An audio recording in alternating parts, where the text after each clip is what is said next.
interviewing the leading private equity executives and unlocking the secrets of success. Welcome to the Private Equity Podcast with Alex Rawlings.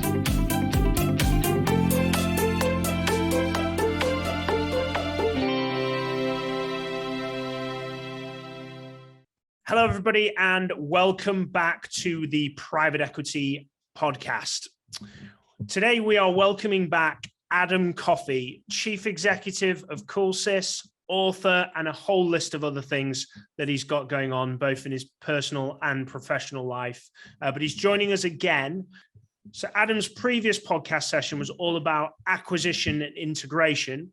And this one is all about the pinnacle of private equity, which is the exit strategy, which for those that know Adam, he has a book called The Private Equity Playbook, and he's about to release, or it's been released, depending on when this podcast comes out, the new book called The Exit Strategy Playbook. So thank you very much for coming back, Adam, and sharing your insights once again. Alex, my man, good to be here. God bless your listeners out there.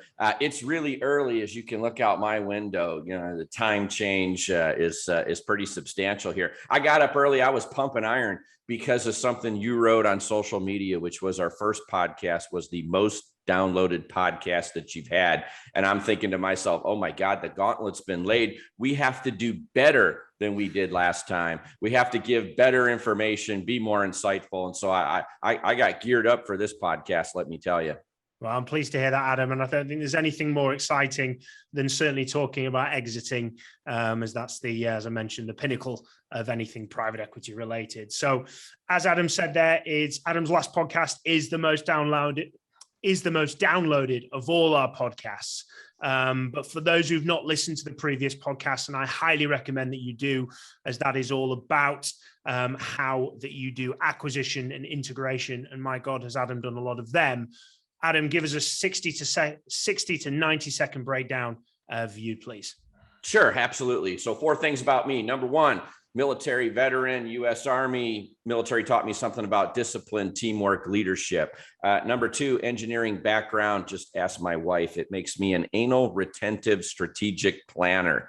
Always 1,000 steps already pre-planned out. The world changes, so you have to be adaptable, but engineering definitely made me a meticulous planner. And then thirdly, General Electric. So I come from the GE heyday back in the Jack Welch era, and it was GE that taught me how to run a business. And then fourth thing is just experience. I've spent the last 20 years as CEO of 3 different national or international service businesses that I built for 8 different private equity sponsors, primarily using the buy and build strategy, which encompasses a lot of merger and acquisition activity.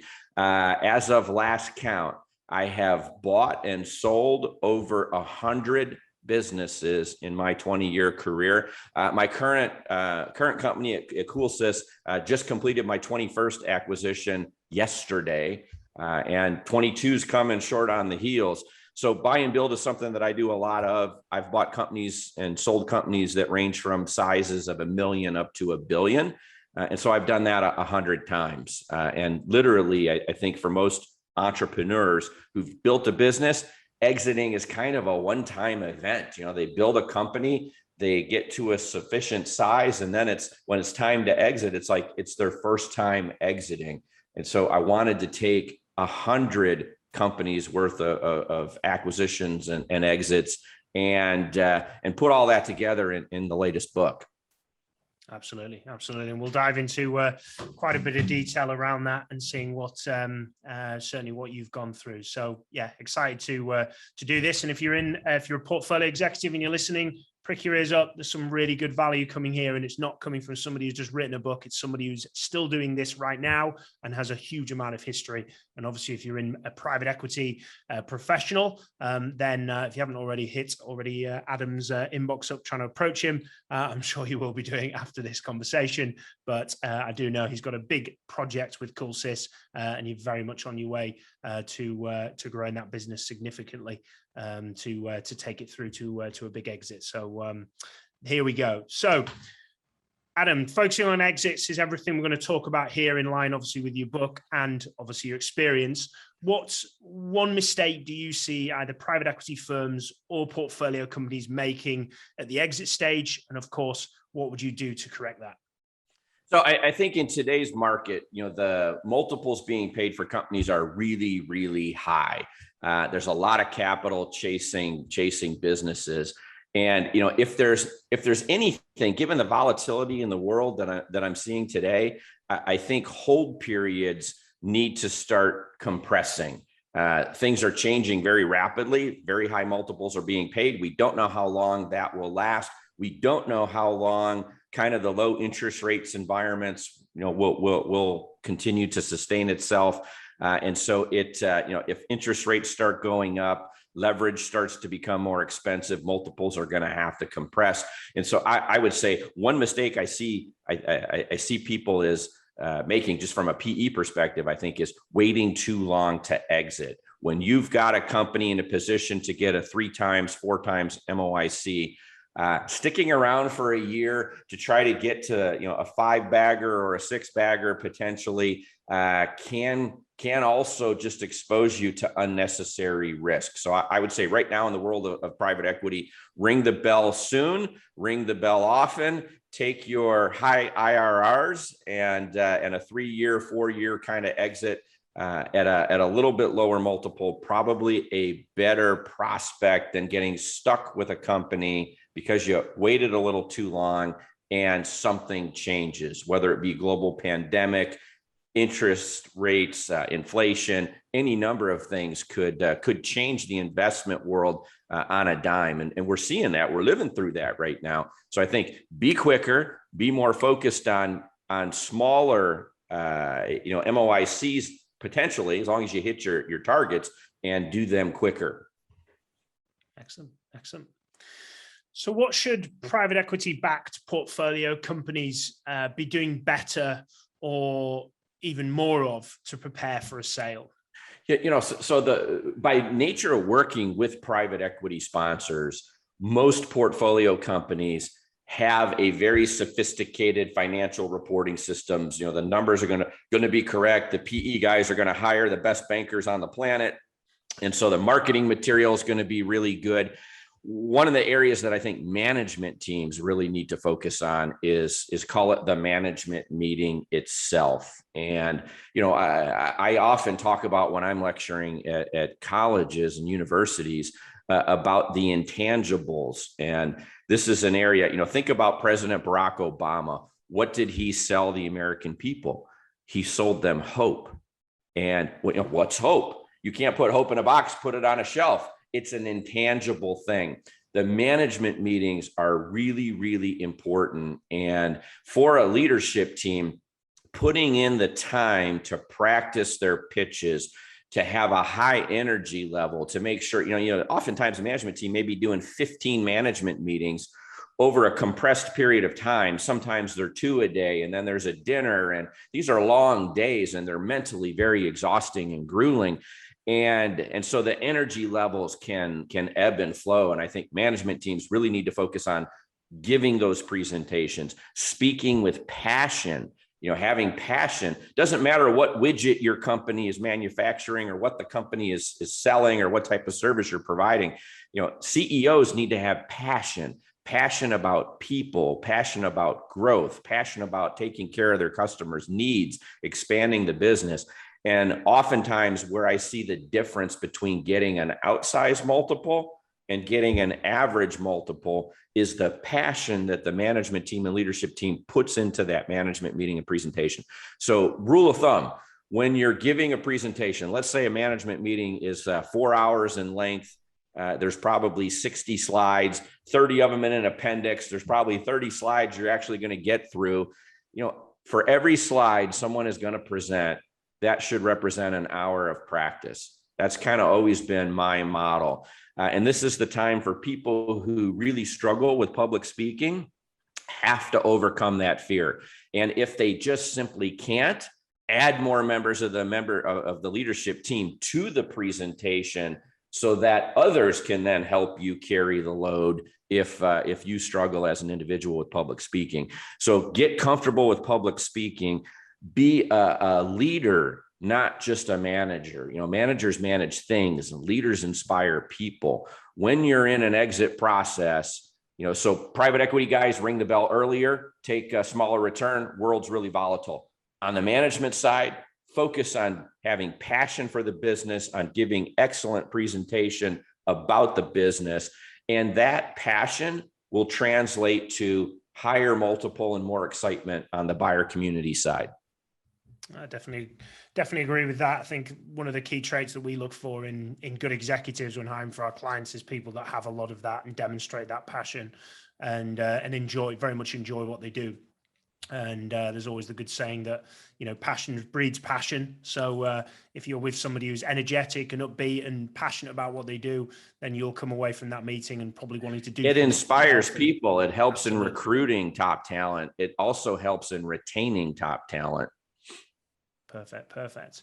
So, Adam, I've had the very privileged opportunity to have a pre-read of your book before it obviously goes on sale. And in your book, you talk a lot about advisors. And I know myself from trying to find suppliers, if you want to call it that, to my business, there's very good people in a very small box somewhere. And then there's a lot of really bad advisors and bad suppliers.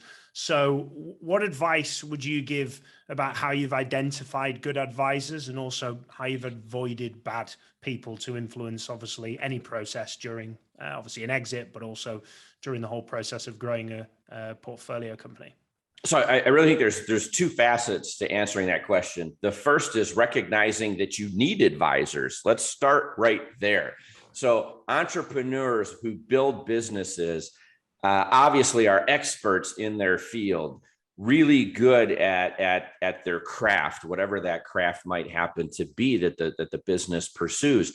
But oftentimes they misconstrue their own expertise in running and building a business and thinking they're fully prepared to lead the exit of their company without any outside help. Don't need advisors. Advisors are just people who couldn't earn a living by doing, so they earn a living by teaching, or they charge me money to tell me what I already know and reinforce my own beliefs.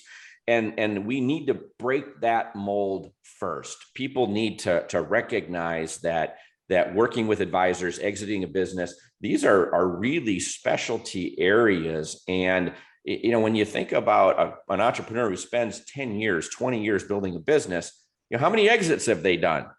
None. Maybe one, maybe they built something earlier in their career, but generally speaking, they can count the number of exits they've done on one hand. We just talked about over 20 years. I've bought and sold 100 companies. And so, you need to recognize that you are not an expert at all things.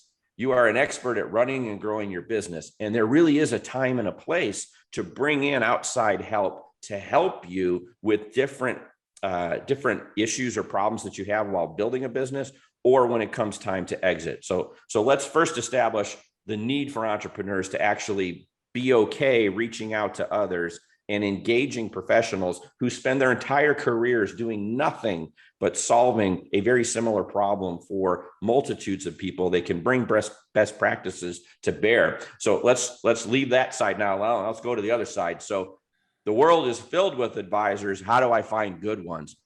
I tried in the book to identify the kind of 4 key advisors I think you need to have when selling a company.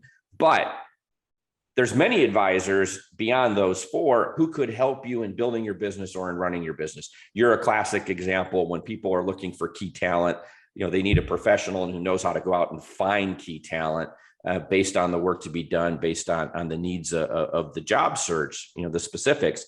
And so I try to use some generic resources. It was funny because when I was writing the book, I was using specific links, and just during the editing process, links were no longer working, or, websites got changed. I threw up my hands and said, somehow I need to make these links just generic searches that people can do.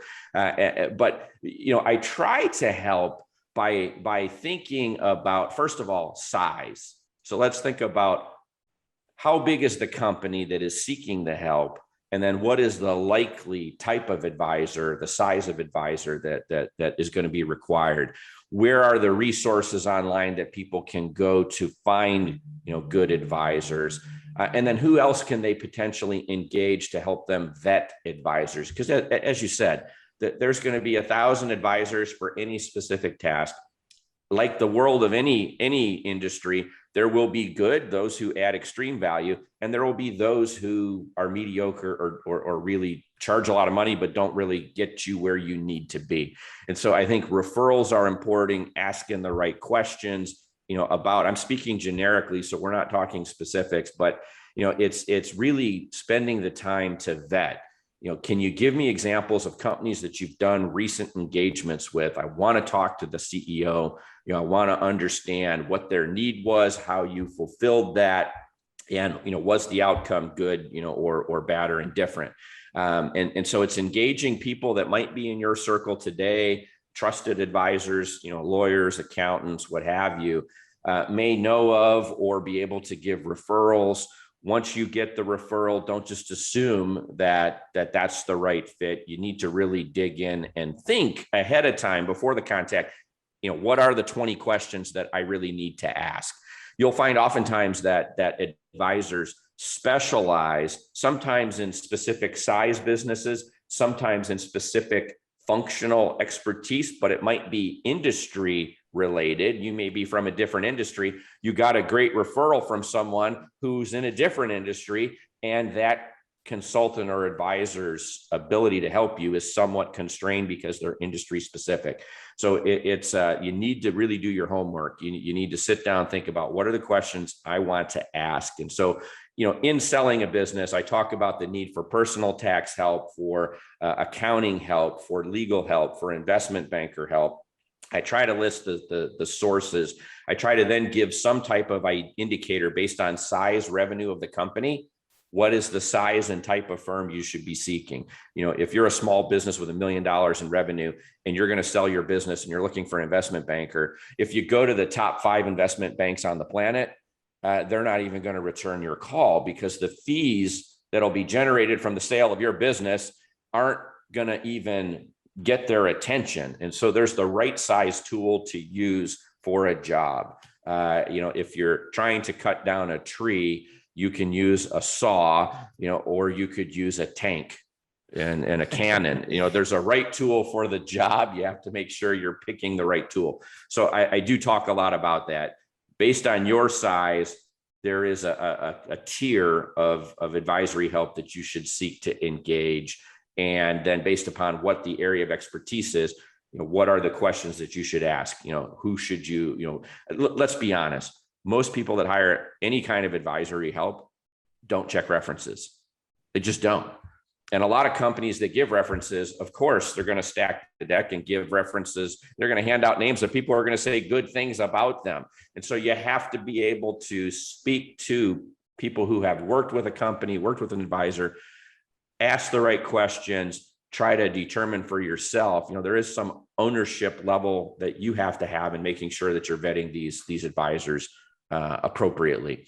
And I think if you do that and use some of the resources, as example for selling company that I highlight in the book, it'll quickly teach you how to think about it. Okay, I'm this size, makes sense. I got to go to this kind of tier of people. It's a local firm, regional firm. No, it's a national firm or international firm. And now I know where the resources are, and I can start looking for things that line up with me. And then I use some example questions. People can think about their own, specific set of circumstances. And I think you can quickly get to making good calls versus bad calls. There is good luck, but there's also people who've done their homework and create good luck and by doing the work. And I think you can do that in this case. I'm definitely a big believer of it's the luck scenario is the people that have taken the right actions to get to the desired outcome and have done the right things and therefore get lucky. I think there's something in Suits where Harvey Specter says, I am not lucky. I make my own luck. Exactly. Luck is winning the lotto. Yeah. Yeah. And anything other than that, you've got to take the right actions to certainly do that. You mentioned, obviously, when you've got the first point is identifying that there should be a need, that you have an advisor, and okay, we're going to need to bring advisors in here. I know a lot of private equity firms and even chief execs who, have a perception that they can either do it themselves or they have the resources potentially in the business to fulfill it. And sometimes I'm sure that is the case. But I'm also sure a lot of times it's not. How did you go about kind of identifying where you needed advisors and where that you didn't? So I'm a big fan of using advisors. When you're running a private equity backed business, or even if you're eventually running a business to sell, when I think about EBITDA, which is kind of how, the level playing field that is used for private businesses to be valued, by the universe of buyers, whether they're private equity and financial buyers or strategic, everyone's focus is on EBITDA. And the use of advisors, while it costs money and it's cash that actually has to be paid and comes out, it doesn't impact the EBITDA line. It's an add back. It's an accepted practice to bring in consultants to help you. And those are one-time costs, and they fit the textbook definition of an add back to EBITDA. So if I'm building a business and I know that at some point I'm going to sell it, whether I'm an individual or I'm a private equity backed company, I know that using consultants and advisors is going to be EBITDA friendly. It's a cash. I have to have the cash, but if I do, it's not going to impact my earnings at all. So what I love about thinking about using advisors, and I use them all the time. And so I'm happy to give you some examples. When I think about 3 levers for growth of any business, I think about organic growth. And organic growth is selling the same product for more, selling more of the same product at the same price, or increasing volume or making strategic pivots in the business and creating new products and services to sell to the same customer base. And so when I think about different ways you can grow price, you can grow organically by selling more, you can do strategic pivots, sell more things to the same customer. These are great areas where consultants can really help. So specific example, when I started at CoolSys, I recognized that the sales force that we had was really focused on account management and expanding business within the existing brands that we were doing business with, but we really had no effort around organic growth. There was no one out knocking on doors looking for new logos or new brands for us to engage with. And so I brought in a group out of Chicago called the Alexander Group. They work with the Fortune 500. 80% of their clientele are Fortune 500 companies. They're experts at one thing, really. Well, I shouldn't say that because they're probably going to reach out to me and say, no, Adam, we're experts at many things. But what I think of them when I think of the Alexander Group is I think of they really understand the sale process. And when I engage them, it's expensive. I pay them money. They help me blow up my entire sales organization and say, let's talk about your customers. How do they buy?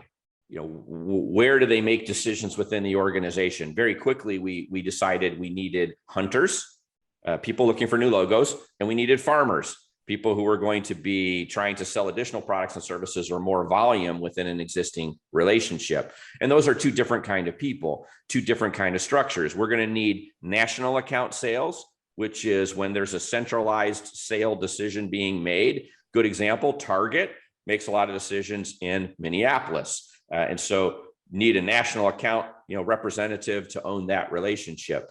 Some other brands that we work with have a regional decision-making, process. Even though it's a national brand, they may make decisions in several different regions, of the country that we're serving. And so as a result of that, I need to have a regionally based sales force. So someone who's knocking at a high level on national buyers, someone who is also then dealing with regional decision makers. And then I need hunters, I need farmers. So I bring in this group, and in a matter of about 6 months, they help us totally redesign the sales effort. What happened last year during a global pandemic? My largest sales year ever. We added over 6,000 new customer locations during a global pandemic. And so I 1 year I've got the expense, I'm working with the consultants, we're blowing things up, we're redesigning. Next year, largest sales ever. Kind of a direct correlation between the two. So I see consultants being used when it's a specific area would be growth. Another area might be margin improvement. So I have an existing revenue stream and it yields a certain level of earnings. And what can I do to be more efficient at the processing of that revenue? It may include a technology component, systems related. How do I make it easier to either manufacture something or to provide a product or service? How do I become more efficient?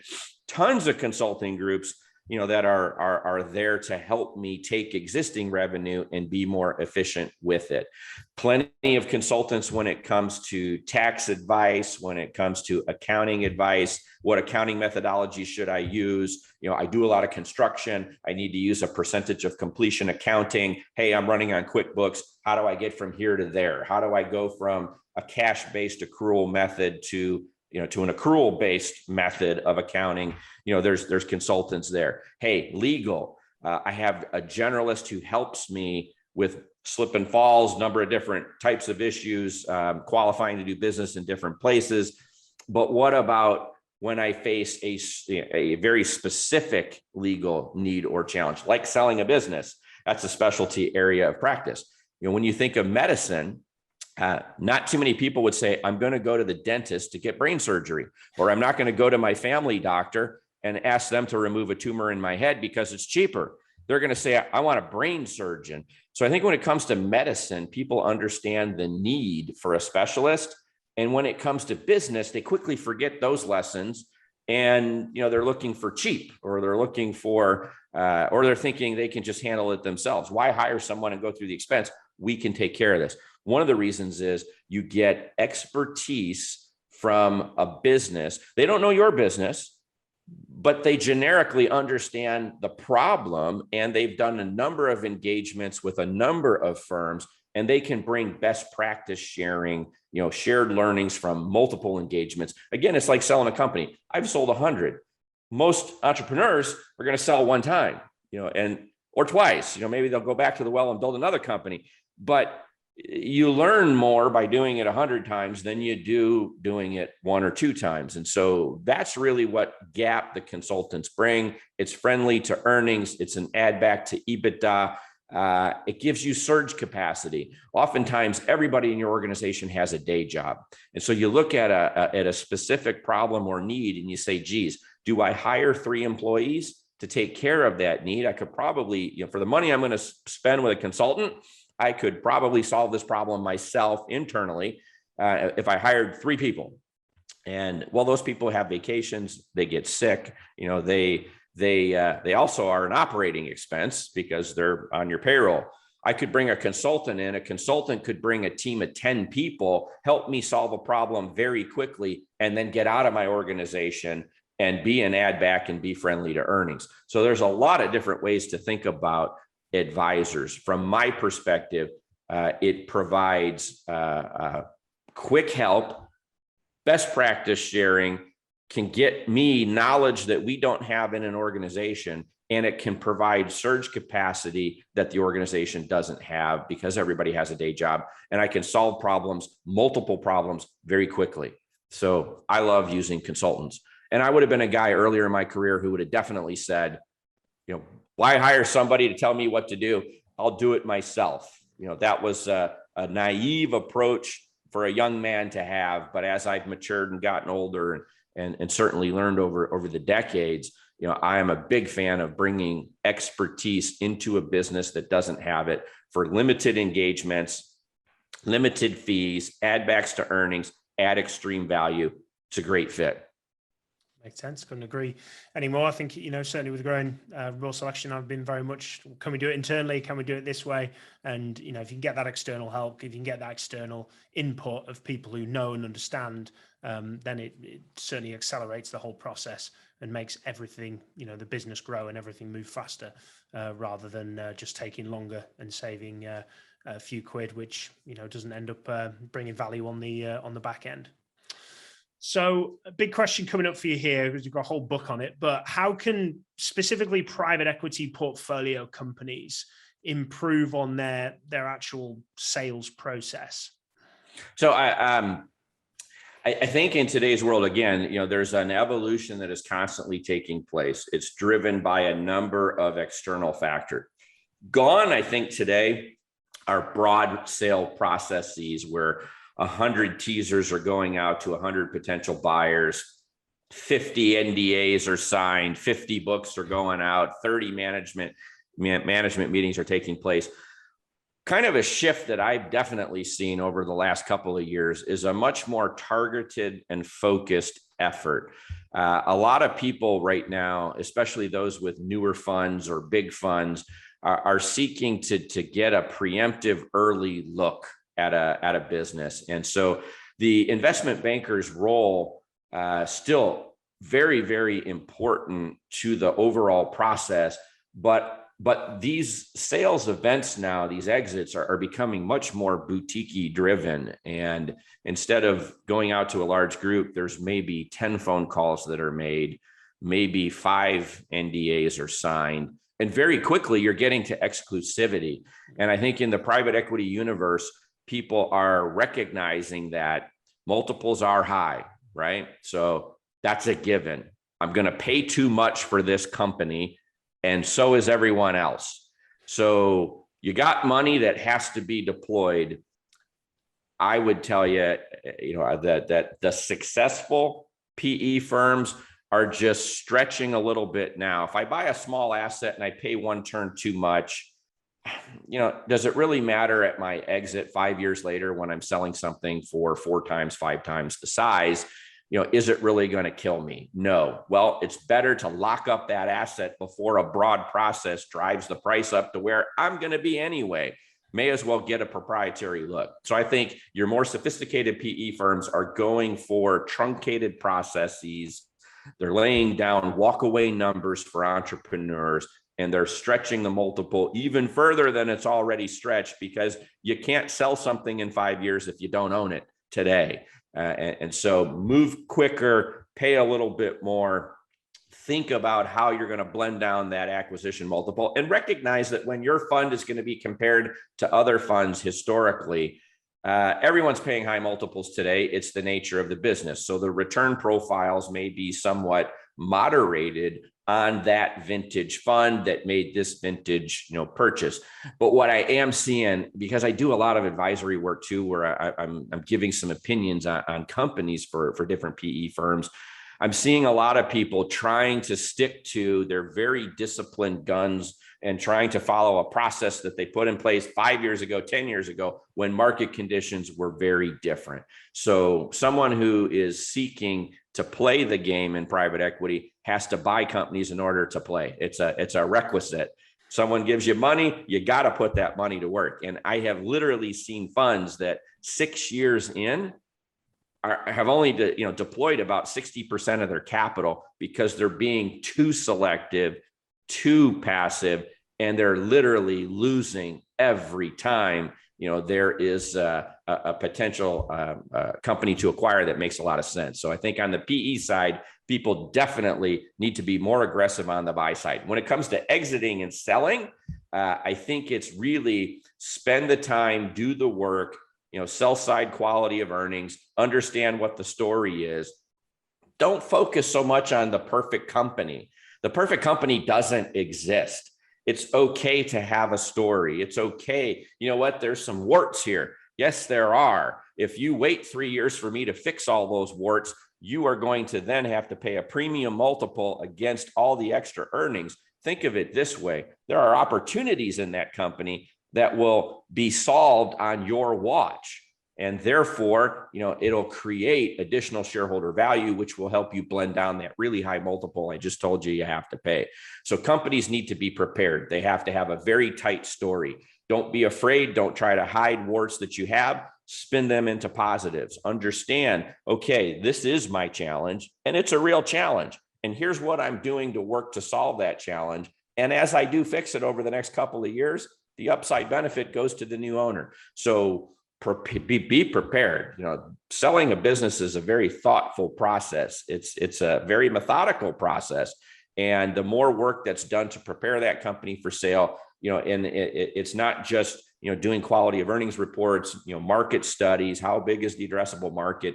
It's tell the story, support the story on the sell side. On the buy side, recognize that everybody's got money and everybody's paying high multiples. Get over it. Recognize that the new price is what it is. I think of this all the time when I think of certain stocks.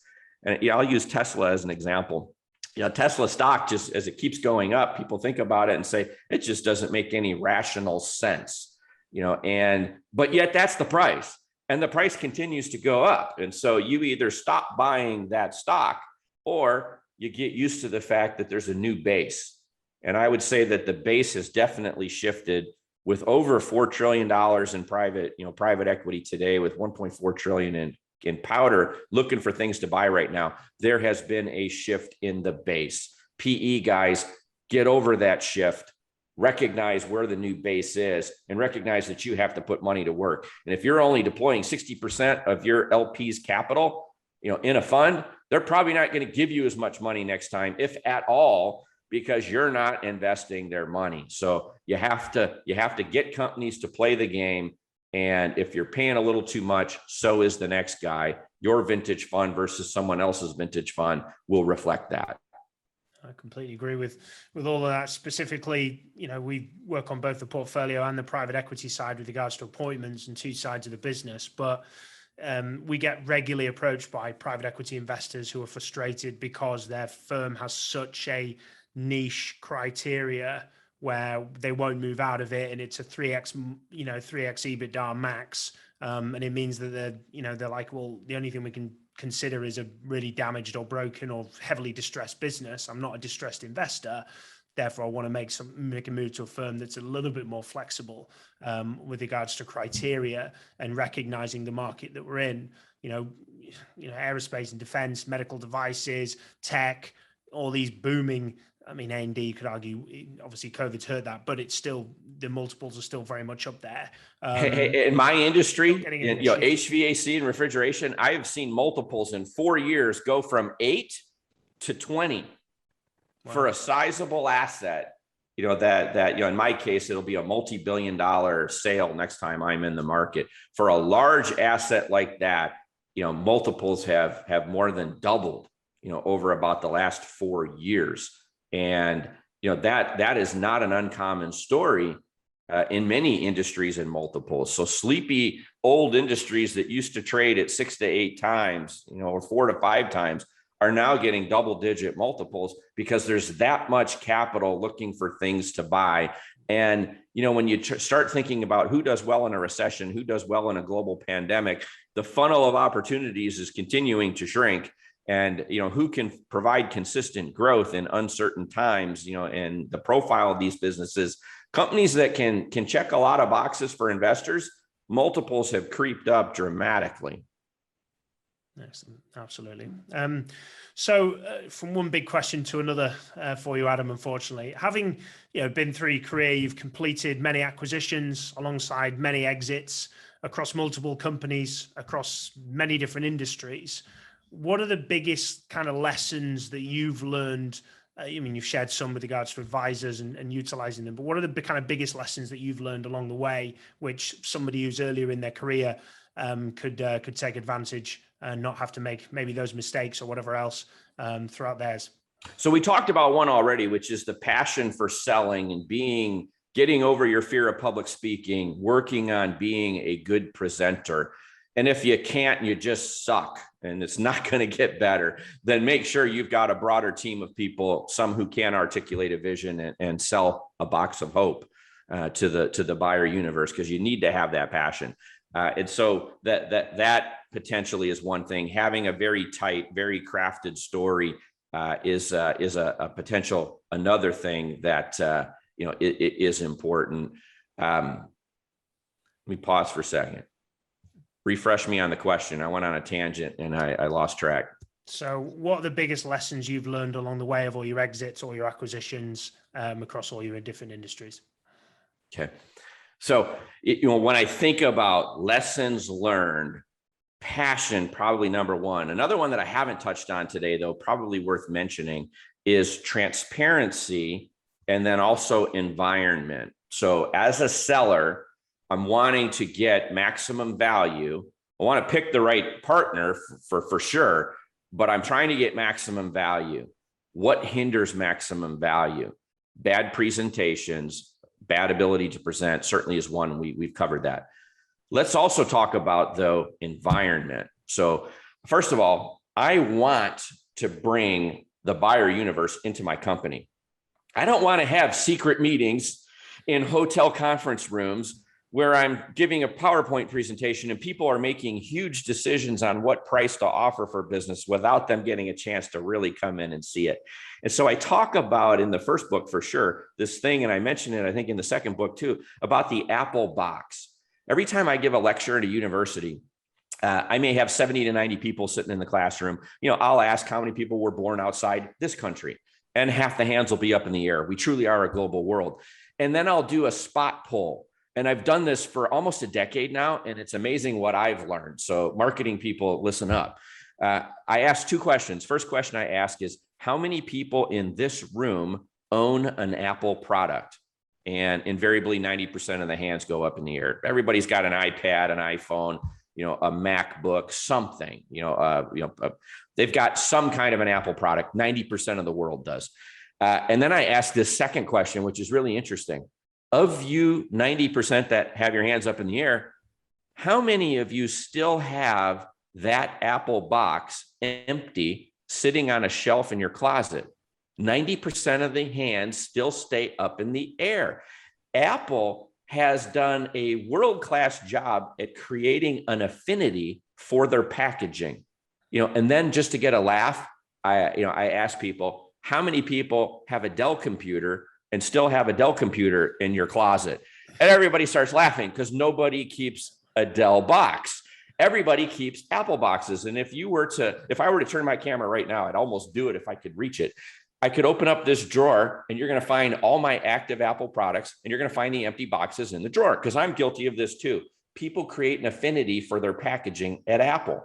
The only company that ever came close to that was Beats Audio, and Apple bought Beats. And it was all about this affinity for packaging.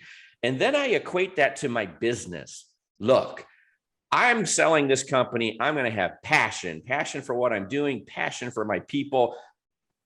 Public speaking is something I am pretty good at. So it's like, that's where I'm going to shine, is with that buyer universe. But I want them to come in and see my company as an Apple box. So when a team comes to a business, guys look around. I'm an HVAC company. They're expecting a dumpy ass old industrial building with a bunch of trucks and what have you. And when they come to mine, they come in and they see murals, of our vision and our mission and our values, and all around my headquarters environment. You walk in, and when you stand in my lobby, there is no mistaking what I do for a living, what our corporate culture is like, what we think, what we value, and it's everywhere on the floor. It's on the walls. Here's what we believe in. Here's what we do. I have TVs and seating areas that are playing examples of work we do for customers. We keep things cold, and I have all these coolers. My reception desk is actually a reach-in cooler with sodas and frappuccinos and, all kinds of drinks. And there's ice cream refrigerators or freezers on the wall behind there. And it's like, there's no question we keep things cold. That's what we do. And who we do it for is playing on a TV. And so, to me, a home court advantage can be established by building a cool headquarters. And the research that I've done over a decade says that if you're a business, you can get half a turn to one turn of a premium by having a cool headquarters. So here's what happens. PE guys come in, they look around.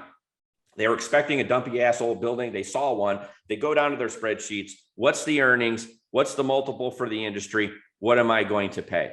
When they come into an Adam Coffey company and they look around, they're like, wow, I wasn't expecting this. This is cool. There is passion here. It is different. There's something different. There's a different energy here.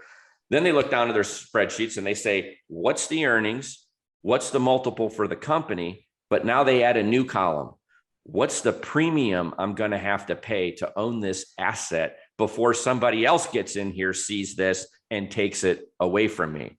And so having a cool headquarters that you can leverage because you've been transparent. So example, I have 3,000 employees. I do roundtables where I get 1,000 employees to participate in my roundtables. Everybody knows we're owned by private equity. Everybody understands the difference between private capital, public companies, and the fact that I'm going to sell this business every 3 to 5 years, exit one set of institutional shareholders, bring in another. And this is not something to fear. It's not something that I'm going to hide. And I'm going to let you know when it's happening. I'm going to let you know how much EBITDA we have every year. When we hit a certain size, it's going to be time for my shareholders to exit. By being transparent, I don't need to be secretive. And one of the biggest mistakes I see entrepreneurs making is they are so secretive around the sale of a company. Don't want anyone to know and freak out. If they were transparent, if they educated their employees throughout the journey and said, hey, listen, we're a private company. I'm going to build this company. And there's going to be different shareholders that come and go as we continue our growth process until eventually we're big enough to hit the public markets. And so educate the employee base in order to be transparent. By being transparent, you can then focus on building an Apple box to help you get an outsized multiple for your business. And so all businesses trade in a range. Your job is to try to get maximum value within the range or set a new level, of a new range, by beating, call it the market, and exceeding expectations. And I think those are kind of the mistakes I see. Entrepreneurs are too secretive. They're not transparent, and they tend to be stingy when it comes to investing in their own headquarters. And, let's use an example. So my headquarters, if I spend $1 million, $2 million to build out my headquarters, and then I'm going to sell $100 million EBITDA business, and it's worth half a turn to a turn, I'm going to get $50 to $100 million extra because I'm cool, because I'm an Apple box versus having an old dumpy headquarters. And guess what? $100 million over a $2 million investment is a 50x return. I'm trying to sell a company for a 3 times to 4 times multiple of invested capital, 50 times return. That's a huge number. It's the single best investment I can make. And it has nothing to do with how much I spend per square foot. It's about immersing the buyer universe into your culture. Come see how we're different than the other, companies that are out there in an industry. Come look at my Apple box. Come drink from the well as I'm on my bully pulpit with my passion, talking about how we're changing the world, at the company that I'm running. Put these things together, you get maximum value. One other thing I want to touch on real quick. Private equity guys, if you're out there listening, if you have an experienced CEO, use that. Allow them some latitude to work the buyer universe before you ever hire an investment banker and you ever come to market. If you want a truncated, quick process at maximum value, and you have a competent CEO, then you need to allow that CEO to be engaging, to go to investor conferences, to give presentations, to start attracting that buyer universe 6 months before you're going to hire a banker, so that they can start to build up some energy and some awareness of the asset going to be coming to market. People will engage early. I know the last time I sold my company, I probably brought myself 14 private equity groups into my headquarters without an investment banker, without a PE guy around. And I just gave tours, and I gave my typical elevator speech. I got them into the Apple box early, and my owner knew I'd been around the block a time or two, and they were more than comfortable with me doing that. We talked about parameters. What would we disclose? What we wouldn't disclose. But by bringing in the buyer universe early, working directly with the company and the CEO, I was able to, what I call, prime the pump and get the market ready, so that by the time we hired a banker, I had 5 buyers wanting to do a preemptive strike. I never gave one management meeting last time I sold my company. I kind of gave them all before we started the process. And in reality, I had 5 buyers who wanted to come in and just lay down, a market clearing price and take the company off the table. We never actually got as far as holding and conducting management meetings because the buyer universe was ready to go. And to my earlier point, they were tuned into the fact that, look, if you want to put money to work, you have to pay market clearing prices, and the market's saying multiples are high. So you have to get over it, get ready to do that, and recognize that when I'm buying an asset, with 40 million of EBITDA, it's not going to make a big difference if I spend 1 or 2 turns too much. When I'm selling an asset, that has 150 million of EBITDA, and the market multiples have gone up more, and I'm going to get, the accretiveness of that, plus I'm going to get the growth size, it's okay. It's a part of doing business in today's world. And so I think those are kind of the keys on both sides where I think people can make huge differences, in just small changes in behavior. I've never even thought about how you package like the Apple thing. I completely get that. I actually threw out all my app. I had it all, and I was like, I don't know why I'm holding all this stuff. And then my missus got an Apple Watch, and I said, oh, I'll throw this out, and she was like, no, I'm not throwing that out. And I was like, God, it's packaging. When have we ever kept packaging for anything? And I didn't even understand why I did it, but that completely makes sense. And I've never thought of that in relation to how do you package and promote a business. And it's amazing how close that passion side of things is to how you package in the business. And that's where the value, the additional value gets thrown there. So I'd never even considered anything like that. But also, while you're saying that, I'm sure you've been, having worked with multiple private equity firms and sold and your even CoolSys to multiple firms. I've not been in a private equity firm's office that doesn't look $1 million with regards to, everything around it is stupendous with regards to their offices. So clearly they're doing that within their business, but why are we not doing that within the portfolio companies to really promote? And it's not just making your office fancy, is it? There's the whole, everything that comes with it and that passion that comes with it and demonstrating. And you know what? It also creates, when you think about talent and attracting talent to a company, when they come for interviews, or they look at the business and they say, well, this is cool. I want to work there, and it helps in retention as well. So there's tangible benefits to the company. And again, let me just point out, it's not about price per square foot. You don't have to build a $300 square foot law office.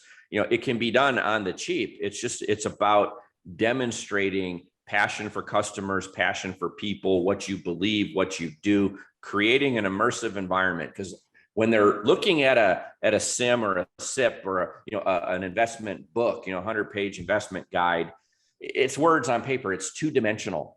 If you want top value for a company, you need to make it a 3D environment, an immersive environment. And again, transparency leads to openness. Openness lets you bring in and create the immersive sale process. Too many entrepreneurs, nope, can't tell anybody we're for sale.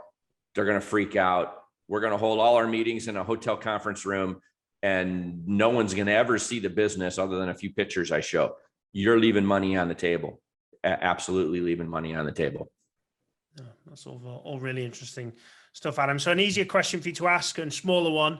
How can people get a hold of a copy of this book and take some of the value that you've shared today and gather a lot more? Because I know there's a lot more in, having read it myself already. So book will be available anywhere you buy books today. So, Amazon, certainly. It's coming out in all formats: paperback, hardcover, Kindle. It'll be on Audible as well, or available as an audio book soon as well. It comes out September 14th. That's launch day. And so you can find it online for sure. If you want to connect with me, it's either go to LinkedIn. My name's Adam Coffey, Coffey, or you can go to adamecoffey.com. And you can visit my website and connect with me through there. I have to tell you that it's been great writing the first book. It was fun to write the second book. I personally actually like the second book better than the first book. I think it's better written. I'm getting a little better at this process. But, at the same time, it was so inspiring to me to hear from people from all around the globe. And you could kind of see it going country by country as the private equity playbook was getting out there. It launched in the US. It slowly picked up a voice in other countries, and it kind of worked its way around the world. And I was hearing from people from all over the globe. They asked great questions. I try to engage with as many as I possibly can. And a lot of their questions really led to the second book. And so they read the first and they're like, what about this, Adam? Or I'm selling my business, or I'm thinking about this. And it was like, I kept hearing the same questions coming out of different countries, around the globe. And I was like, I took all those questions and I said, you know what, there's a book here. The next book needs to address these questions, because these folks read the first one and they had a bunch of questions. And so we're tying that together now in the exit strategy playbook. Ultimately, I think there's probably 4 or 5 books, that will come in this series. They'll all be playbooks.